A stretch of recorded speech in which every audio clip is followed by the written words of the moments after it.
All right, so going over to the NBA, we talking one Kyrie Irving. I know you heard the story, folks, but today a big nail in that proverbial coffin has dropped today when the Brooklyn Nets announced that superstar Kyrie Irving, hey, if he ain't playing any other games vaccinated, they don't want him playing any other games unvaccinated. With that said, I guess you got to look at it like this, Jay. If the organization is coming out and they're saying this, that makes you believe they're at some type of boiling point with this. Like they don't want to mess around with this no more. It's no more if that. They didn't made it pretty clear. Either get vaccinated or we're gonna figure out something else without you. What say you, Jay? Um, yeah, this could very well be just, I was looking at this, kind of in a vacuum with this being the only factor in all this, and I'm one of the last people that would like defend Kyrie Irving, but in this situation, I mean, I think it's pretty clear if you've been listening to the program and you've been listening to us talk about, these vaccines and these vaccine mandates and all these other things. I mean, I think people would know where I stand at this particular moment in time. I'm not for the vaccine mandates. I think the vaccines, from what I can tell, I'm grateful that we have them. I'm glad a lot of people have got them. But as I've said, we've never had a vaccine come through this quickly. And I mean, it takes time. It's common. It's kind of common sense. It takes time to study these different things and study the effects that they may have on pregnant women, for instance. It probably takes a little bit of time. The thing's been out for close to a year or something like that. I mean, there's just not time to know long-term effects. So the fact that there's a group of people who have not taken the vaccine, I don't think the right way to go about this is to just everybody be finger pointing at them and act like, well, you know what, actually, you're the problem with all this. You're the reason the economy is going to hell and all these other things. No. And by the way, that's just not good policy and good, like, who wants to be sold something by like getting screamed at and getting berated? Like, guys, really, take a sales class, do something. So I'm sensitive to people who have said, you know what? I don't want this. I'm gonna take a wait and see approach. And I think we should respect that. I think we should. Now, for the Nets, they're in the situation they're in. If they came to a decision and said, you know what, everybody else has done this, all the other employees are on board, and we just got this one dude over here who don't want to take part, then I'm sympathetic to that side of it to some degree, and especially the part like, because I guess originally if he didn't take the shot and they just do it whatever, okay, well, I guess he'll just play the away games. I guess they just decided, hey, we don't want a part-time all-star. This guy is either with us or he's not. I don't think it should come to that, but since that is the way the team has went, that's the way the NBA has went, I guess that's a condition of appointment. I know it's a condition of my appointment, Drink. I just be honest with you. That's where Mine's as well. That's where we've went. So, when you look at this and then you add in all the other things that have happened with Kyrie Irving as it pertains to the Brooklyn Nets, the guy's missed a lot of time. And a lot of this time has not been due to injury. So we got to take that in consideration. You brought up the point earlier. Yeah, we got to start calling it what it is. The guy's somewhat unreliable. And as we well know, and as many people have said, your best ability is your availability. Right. So,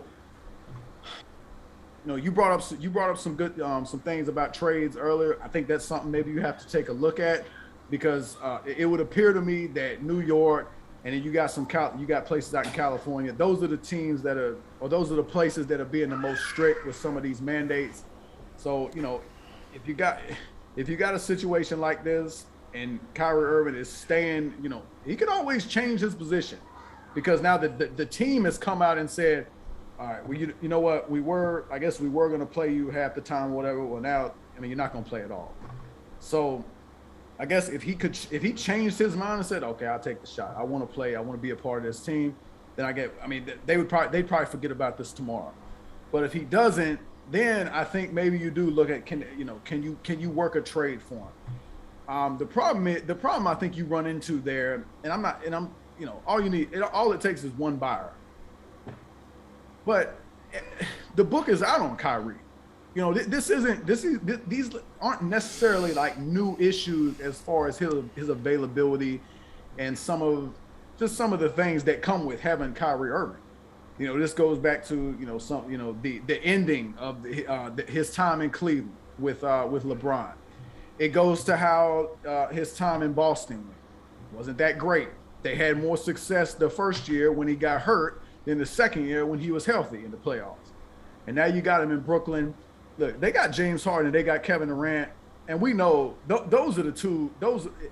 If Brooklyn has to make a choice today between which two players are they going to keep, it's not going to be a combination that includes Kyrie Irving. It's going to be James Harden and Kevin Durant, and there's no debate about that. So I don't think, I said this earlier, I don't think it's a big deal, if they wind up losing Kyrie Irving. If you can get some sort of a package, or you can get a fringe all-star, maybe you can get a big man who can come in there and grab some rebounds, because Lord knows they just couldn't do that in the playoffs last year. So I don't think this is the worst thing in the world. If Kyrie Irving don't want to, he wants to, hold his position, which is his every right, in my opinion, then, I think that's just something he has to live with. From what I can tell, he seems like a guy who doesn't care what people think. So, best of luck to him, and I support him in this issue. But on the other hand, I will say this is something the Nets did. The NBA didn't come down and say, "Oh, hey, if you live in one of these cities with the mandates and all that, no, it's everybody. You got to get it, and you can't play it just on the road or all this." This is something the Nets did. I'm a little conflicted about this one, but I do understand it from the Nets because they want everybody to be available to play every game. But I also Kyrie Irving, I think this is his right, just as I believe it's everybody else's right not to get it. So I start off where you left off. Hey, it's one of them things, man. Me and you been in the military, we know how this go. It's like one of them things. We get an order from up top, and then what do the smaller units do? They make it tighter. That's what the Brooklyn Nets did right now. Brooklyn Nets said, listen, before they come down here and say we have to do something, let's just go ahead and cut off this Kyrie Irving issue. Here's the deal. We got 3 superstars, 2 of which seem to be doing what they need to do. I don't know their vaccination statuses, but they seem to be doing what they're supposed to do. And then we got a 3rd superstar. The guy been on his old program since we got him. Why are we so surprised? So you know what? Instead of dealing with the shenanigans, here's what we're going to do. Kyrie, if you're not going to get vaccinated, we're not going to play you at all. You can deal with the consequences of that however you want to.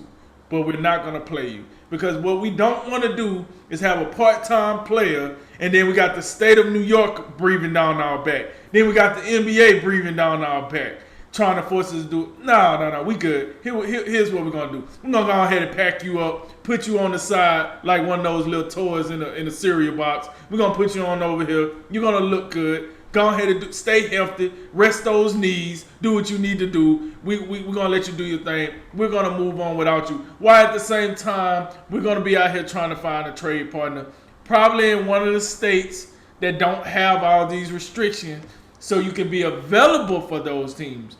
But to the point that you said, the book is already out on Kyrie. And man, one hell of a book it is. The dude hasn't got along with anyone of any substance since he's been in the NBA.